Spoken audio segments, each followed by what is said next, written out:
I'm live. I'm having problems. No, just stay. Okay.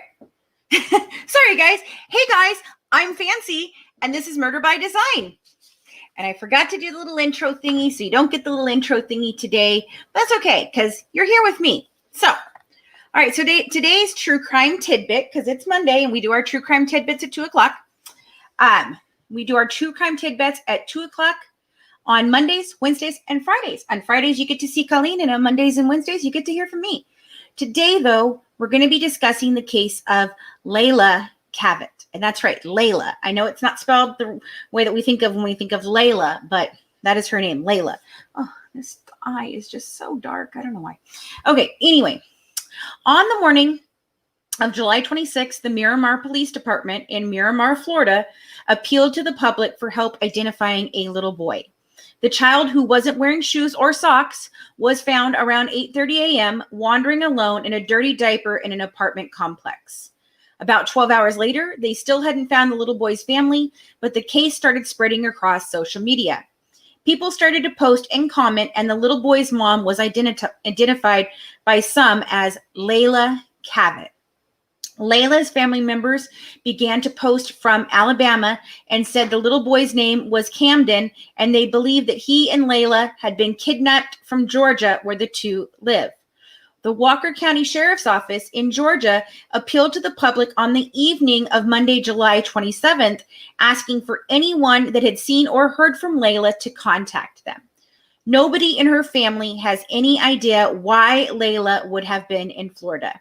They all say she would have never left Camden, and she was still breastfeeding him. So he's really a little guy. Hey, Runs with Citizens, how are you today? Thanks for joining me. Speculation online about the identity of Camden's father. So there was a lot of speculation, and a former boyfriend named Levi Arnold was named online, but came forward to say he wasn't the father, and he hadn't seen Leila or Camden in over a year. He was allegedly dating Leila during her pregnancy, and from what we're hearing, his name is on Camden's birth certificate, and Camden has Levi's last name, Arnold. Hey, Stella, I know this is such a sad, sad story, and I will be responding to your email later this afternoon, Stella, so make sure you keep a lookout for it, okay? On Monday evening, the Miramar PD announced that they had found Leila's white pickup truck and that the Hollywood, Florida PD would be continuing the search for Leila. A man named Danny Lee West has come forward claiming to be Camden's biological father. He claims that Leila was still in Georgia as of July 24th because he sent money for her to a Walmart in Dawsonville, Georgia on the 23rd and spoke with her on the 24th. He says he attempted to contact her on the morning of the 26th and again in the evening, but she never responded to his calls and text. A post made by Leila was found on Facebook Marketplace, and she was selling a car, but it wasn't the vehicle she drove to Florida. That's odd. That's really odd. When family members tried calling her cell phone, it would just ring with no answer. According to family, Leila's grandmother was the last one to have contact with her through a Facebook message where Leila sent her a thumbs up on the 26th. She communicated regularly with friends and family through Facebook Messenger, and since July 26th, there has been no activity on her account. Amid reports that Leila had struggled with drugs, it was also discovered that she probably had been visiting dating websites, opening up the possibility that she had met someone in Florida on one of these sites. According to court documents, law enforcement determined Leila was driving the white pickup truck with Ohio plates. A license plate reader check showed that the truck was last seen on July 27th in a Walmart parking lot in Hollywood, Florida. They set up surveillance, and on 7/28, a man named Shannon Ryan, who is a self-proclaimed witch doctor and teacher of witchcraft, approached the truck with the keys. Interviewed by law enforcement says he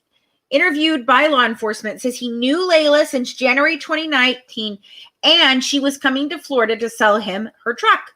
He says that he paid Leila $3,000 cash for her truck. And I can't think of anybody that would drive their truck down there for $3,000 and then get another car and drive back. That is absolutely asinine when you can sell it anywhere right where you are. That is weird.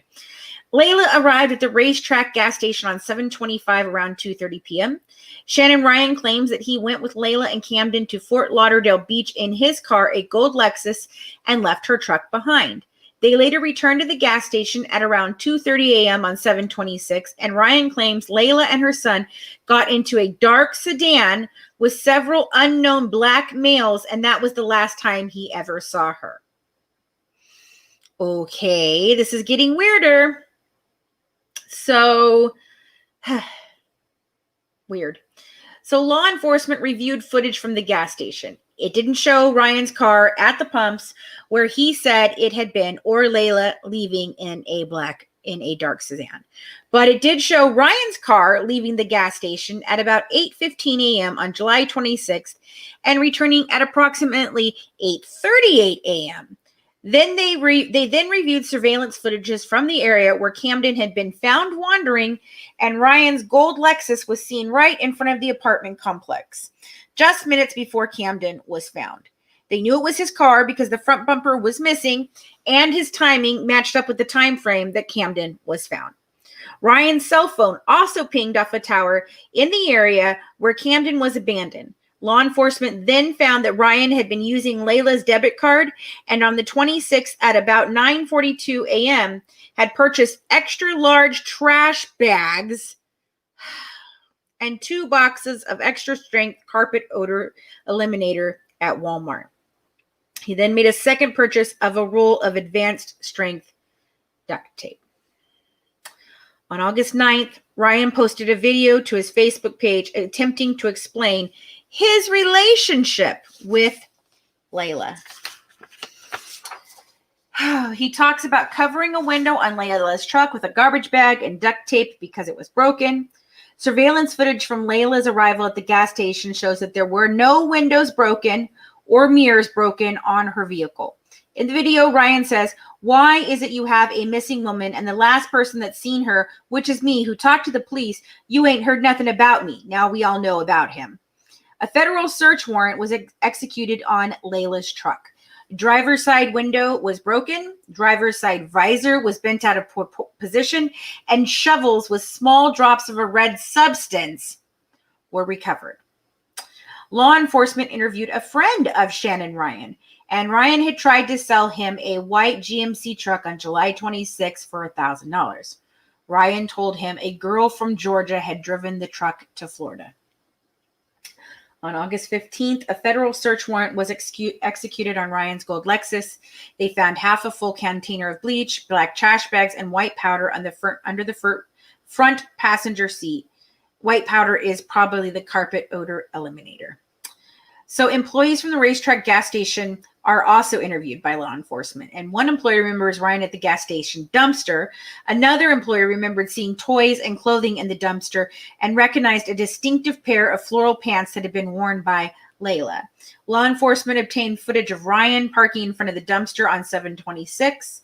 Cell phone records show that on July 26th, Ryan searched what day does commercial garbage pick up for Hollywood, Florida, and does bleach and alcohol make chloroform on Google. What is it with these people and their Google searches? Like, seriously? Why are you searching this stuff where people can find it? I don't understand. I literally do not understand this. Shannon Ryan was arrested by U.S. Marshals this past Saturday, August 15th, 2020.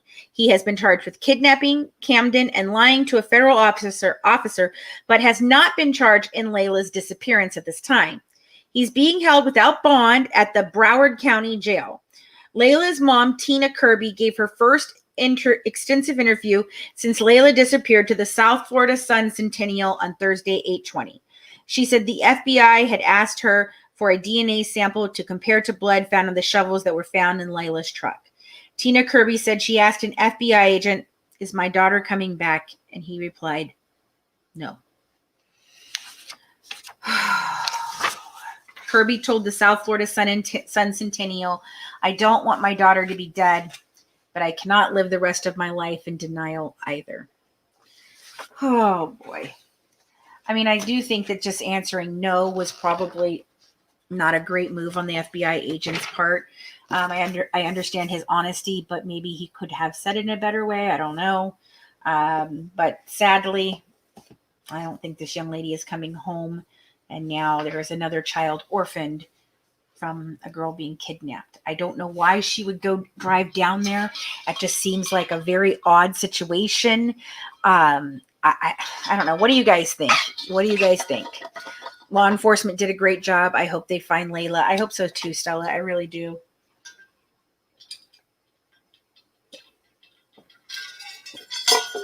All right, guys, it's time for you to weigh in and tell me, what do you think about this case? What do you think happened between him and her?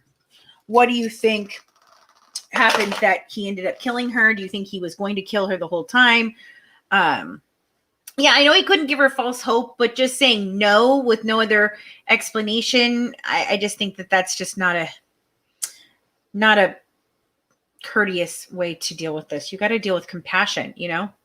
Check my messages. Okay. Is this an update on the case possibly, Christina? Let's see, because Christina has been following this. Let me see here. Oh, okay, she does. So here is the newest update on Leila. In the last hour or so, authorities want to talk to a driver and any occupants of a gold Honda four-door sedan spotted near a racetrack gas station in Hollywood, Florida on July 27th. The FBI said the car in question was at the gas station located at 58 Hollywood Boulevard between 11:24 and 11:28 p.m. Cavett was seen at the same gas station on July 25th, shortly before her disappearance. The Honda has visible damage to the left rear bumper, according to investigators. The FBI said they believe someone in the vehicle may have witnessed something relating to the investigation of Cavett. Thank you, Christina, for that wonderful update. That was wonderful. Thank you so very much. Appreciate it. And okay, guys. So like I said, please weigh in on, yeah, I don't think he planned to have her killed. She might not have been his first either. Oh, you are okay. No, you said I'm sure he had. So Stella Bella says, I'm sure he had planned to kill her. She might not have been his first either. And I think Shannon killed her when she rebutted him. He stole her truck and killed her. You know, that's what I kind of think. I think maybe he thought there was more of a relationship there. And she really, maybe it was just a passing fancy for her. And when she didn't give him the attention that he wanted or decide to stay with him or whatever the heck it was he was looking for, killed her and took her car. And I don't think he had the heart to maybe kill the child. So he just dumped him somewhere. But this is such a sad, sad story.